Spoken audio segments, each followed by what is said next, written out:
Provincie Friesland steekt 20 miljoen euro in de sociale woningen in de provincie. Het gaat om een lening van de Friese woningbouwcoöperaties die maar dat geld haar huizen opknappen en dwarsen maatje matten. Het geld moet er ook voor zorgen dat de Friese bouwsector weer flink aan de slag kan. Nevens de provincie kennen wij het geld haast 3000 mensen ontwerk. Het Oud Kerkhof, het plein bij de Martinikerk in het centrum van Snits, wordt autoluw maken. Nevens de gemeente zorgt het verkeer om het kerken heen voor een soort oerlijst. De bewoners klaaien er al maanden over. Nevens het CDA en de ChristenUnie, die de motie in tjen hebben, zullen de pjeltjes komen matten om het verkeer tjen te houden.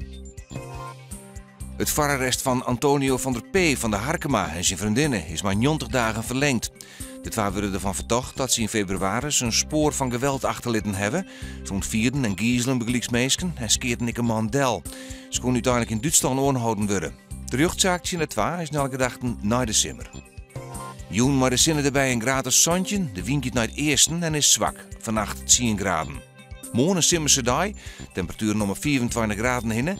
Het is wisselend bewolkt, de wind is matig en komt uit het eerste.